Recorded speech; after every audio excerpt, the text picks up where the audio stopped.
Shalom teman-teman sekalian yang dikasih dalam Tuhan kita Yesus Kristus. Apa kabar?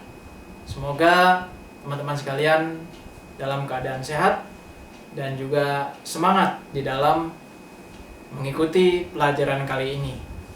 Kita akan sama-sama belajar kembali dalam mata pelajaran pendidikan agama Kristen.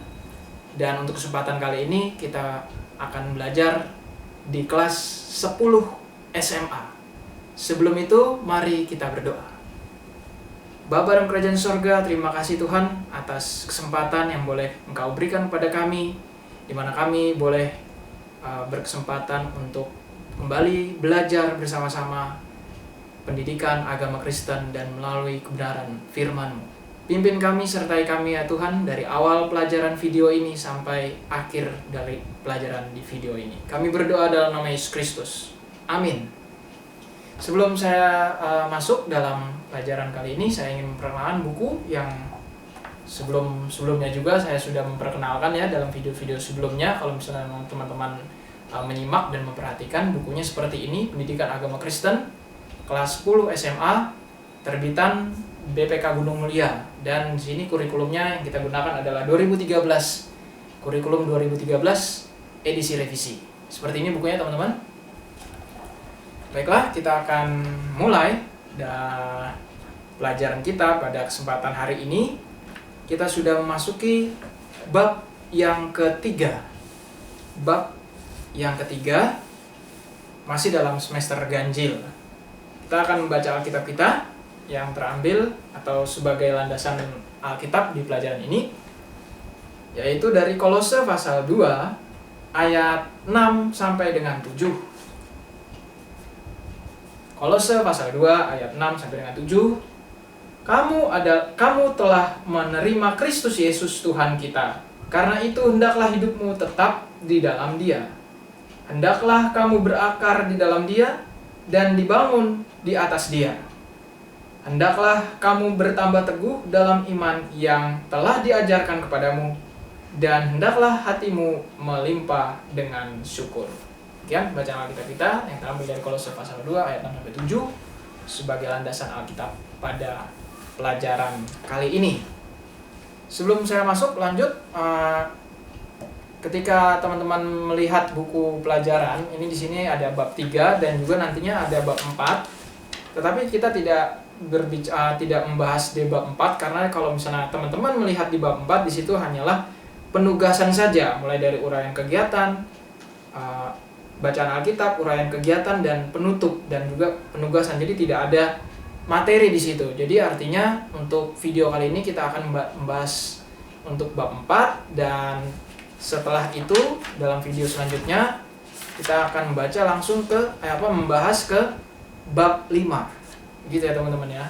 Jadi kita bab 4 ini bukan dilangkahi, tetapi memang bab 4 tidak ada materi di situ. Karena bab 4 ini adalah istilahnya kegiatan atau aktivitas yang teman-teman nantinya sendiri lakukan menurut bab 1 sampai dengan bab 3. Di situ bahannya. Nah, bab 4-nya ini menurut buku ini adalah aktivitasnya. Mudah-mudahan paham ya, teman-teman. Kita mulai di sini bab 3. Di sini ada 3 subjudul. Yang pertama berakar di dalam Kristus, yang kedua bertumbuh ke arah Kristus, dan yang terakhir nanti berbuah bagi Kristus. Berakar, bertumbuh, dan berbuah. Sepertinya teman-teman sekalian juga tidak terlalu asing dengan istilah ini ya teman-teman ya. Bukan berarti berakar, bertumbuh, berbuah itu kita seperti pohon, bukan ya. Jadi jangan disalahartikan ya. Ini bukan pohon, kita tetap sebagai manusia.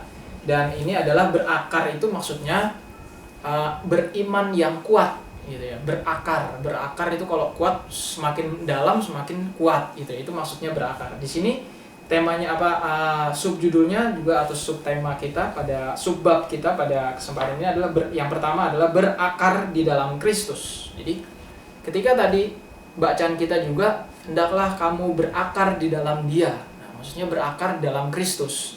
Ketika kita berakar dalam Kristus, kita sudah kuat di dalam Kristus, tidak lagi tergoncang-ganjing gitu ya, tidak lagi dihempas oleh rupa-rupa angin pengajaran gitu ya, dan juga tidak juga terpengaruh dari ajaran-ajaran dunia ini gitu ya. Dan itulah yang namanya berakar di dalam Kristus. Apalagi khususnya bagi teman-teman sekalian yang baru menginjak umur belasan tahun, memasuki masa-masa remaja gitu ya, kelas 10, masih rasa ingin tahunya masih besar, dan rasa ingin tahunya juga masih menggebu-gebu gitu ya. Nah, inilah sangat cocok bagi kita untuk berakar dalam Kristus. Kita juga harus mengetahui siapa itu Yesus. Jadi artinya yang namanya berakar itu tidak gampang goyah. Itu yang pertama, yang namanya berakar. Dan yang kedua, yang namanya berakar itu adalah tidak dapat dipengaruhi. Ya memang agak sedikit sama ya, tidak gampang goyah dan tidak dapat dipengaruhi. Sekilas sama, tetapi ada perbedaan yang ya sangat tipis begitu ya. Sangat tipis, tidak dapat digoncangkan. Itu artinya adalah dalam segi internal. Ketika kita sudah mengenal Yesus, kita tidak lagi diombang-ambingkan, digonjang-ganjingkan dengan doktrin kita tentang Yesus Kristus. Yesus Kristus adalah Tuhan dan juga adalah manusia. Gitu ya. Jadi sekali lagi, Yesus Kristus adalah Tuhan yang sejati dan manusia yang sejati. Nah, itu masalah internal kita. Jadi jangan sampai digoncangkan. Itu artinya berakar yang pertama. Yang kedua adalah tadi tidak dapat dipengaruhi. Nah, tidak dapat dipengaruhi itu artinya oleh kepercayaan yang lain. Ya, secara eksternal. Kalau tadi internal, sekarang eksternal. Jadi kalau misalnya teman-teman bergaul dengan teman-teman yang lain gitu ya, yang bukan Kristen gitu, nah teman-teman tidak akan terpengaruh oleh kepercayaan mereka gitu ya. Ini ya mohon maaf nih kalau misalnya sedikit ekstrim ya, tapi memang itulah ajarannya berakar gitu ya. Berakar dalam Kristus itu yang kedua, tidak terpengaruhi kepercayaan yang lain. Jadi teman-teman sudah memang tidak bisa digoyang-goyangin lagi, udah gak bisa terpengaruh lagi. Itu namanya berakar. Jadi sekali lagi, yang tadi yang pertama adalah yang internal. Kita mengetahui doktrin agama Kristen, khususnya tentang Yesus Kristus ya. Kalau untuk remaja, yang Yesus Kristus aja dulu deh.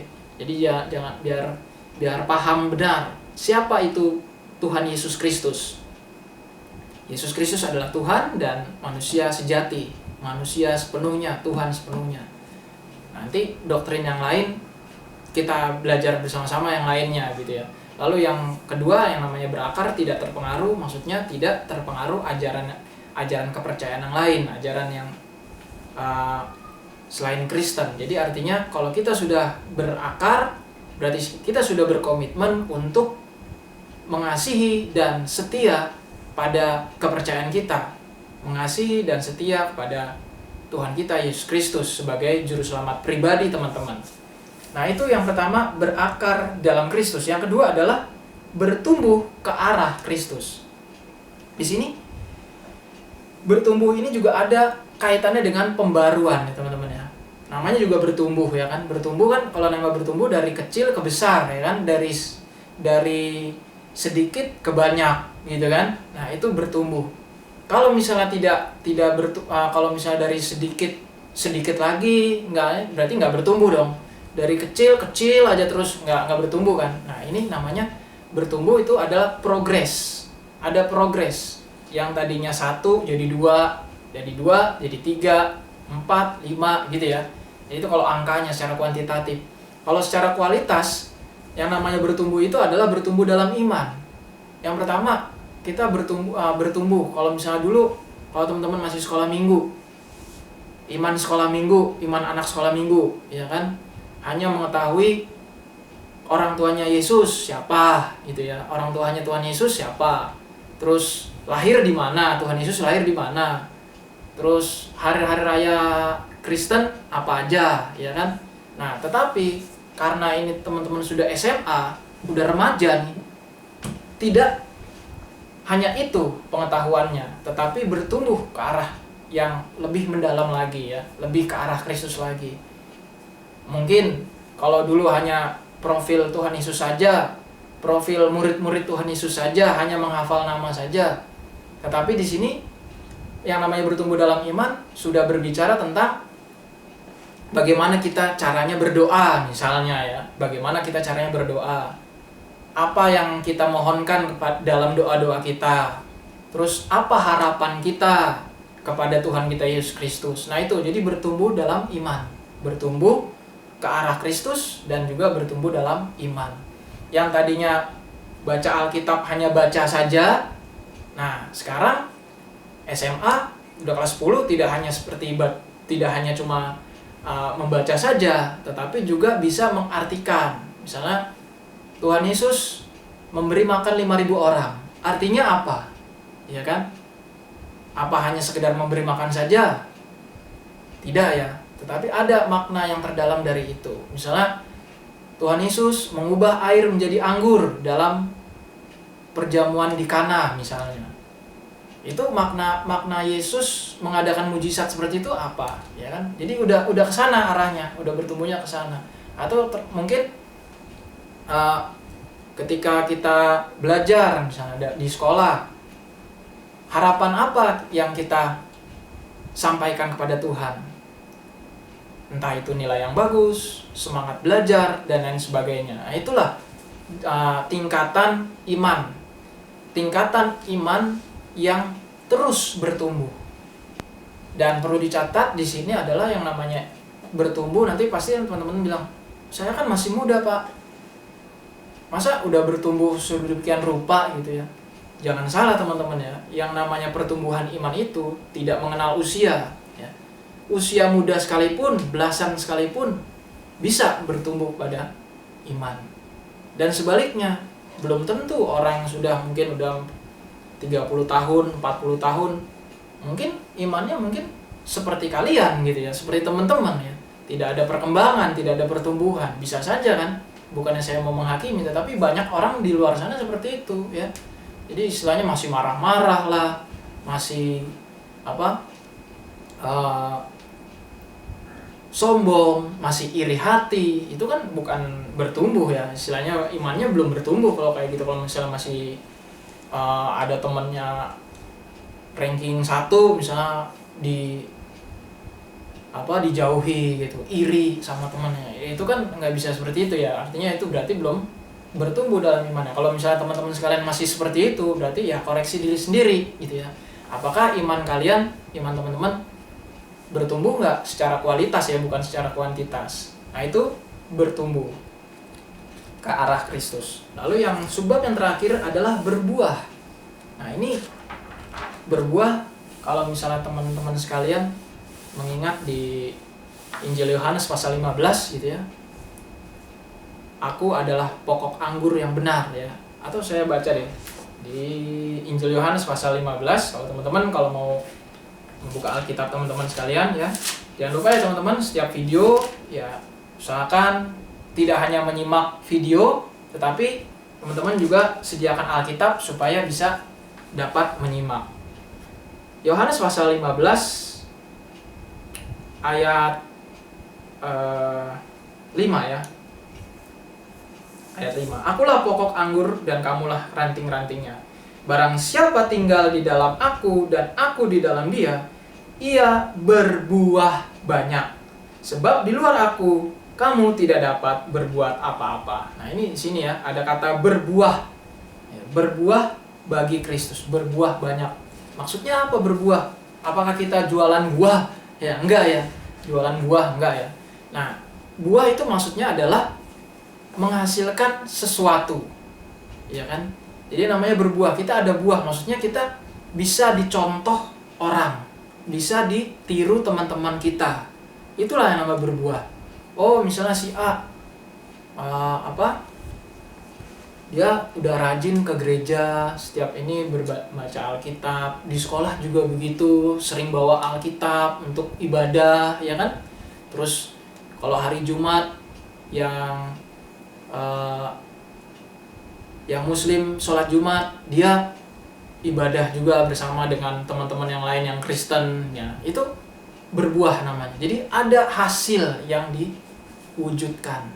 Misalnya, tadi dianya tuh sebelum ini suka ngambekan gitu ya, suka tersinggung, tetapi udah kelas 10 dia sudah berubah, lebih ramah, lebih supel gitu ya, lebih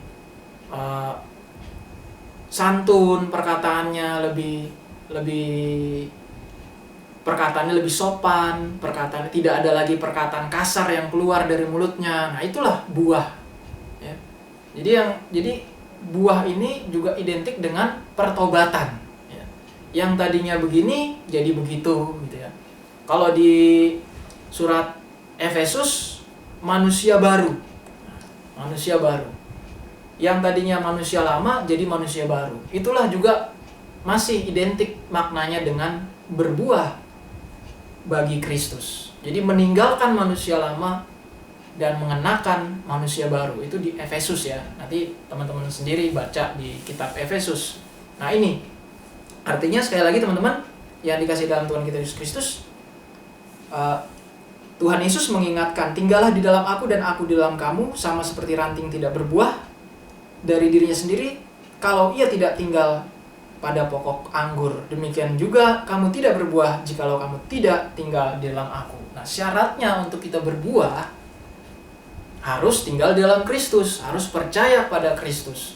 Biarlah Kristus yang memimpin kita dan membimbing kita supaya menjadi anak-anak Tuhan yang baik, yang beriman kepada Yesus. Jadi teman-teman sekalian, dalam pelajaran kali ini ingin menegaskan kembali bahwa kita sebagai remaja Kristen, kita harus bisa berakar, tidak goyah, ya kan, dan mendalam, tidak dapat dipengaruhi siapapun, dan juga tidak dipengaruhi oleh dosa. Di dunia ini memang sangat berat ya, karena kita di dunia ini banyak godaannya. Tetapi yakinlah bahwa Roh Kudus melalui Yesus Kristus juga dapat memimpin kita agar yang penting kita berserah saja. Lalu yang kedua adalah tadi bertumbuh, kita harus ada progres pertumbuhan iman kita. Dari yang kecil ke besar, yang tadinya hanya 1 jadi 2 dan lain sebagainya. Dan yang terakhir kita berbuah. Berbuah harus menampilkan dan juga mewujudkan hasil daripada iman kita. Begitu teman-teman sekalian yang dikasih dalam Tuhan kita Yesus Kristus. Seperti biasa dalam akhir video saya akan memberikan pertanyaan, dan pertanyaan ini bisa teman-teman lihat di bagian deskripsi video ini. Pertanyaan yang pertama adalah, berikan contoh tentang kehidupan kalian yang berakar, bertumbuh, dan berbuah di dalam Kristus. Jadi contohnya bagaimana tuh berakar, bertumbuh, dan berbuah. Lalu yang kedua, sikap seperti apa yang kalian tunjukkan ketika Tuhan memberi berkat-Nya, yaitu pertumbuhan fisik dan iman. Sikap teman-teman sekalian apa? Gitu ya, dari pertumbuhan fisik dan pertumbuhan iman kalau diberikan oleh Tuhan. Itu saja 2 pertanyaan yang mungkin bisa teman-teman diskusikan, bisa teman-teman renungkan, dan juga nantinya bisa tulis di kolom komentar untuk jawaban pertanyaan tadi. Demikianlah akhir dari pelajaran kita pada bab 3, ciri-ciri tumbuh dewasa ya. Itu tadi temanya. Tadi juga saya agak sedikit lupa ya menyebutkan temanya ya. Jadi tema bab 3 tadi adalah ciri-ciri bertumbuh dewasa dalam Kristus ya. Ciri-ciri bertumbuh dewasa dalam Kristus. Akhir dari video kali ini, sebelum kita mengakhiri, mari kita satu dalam doa.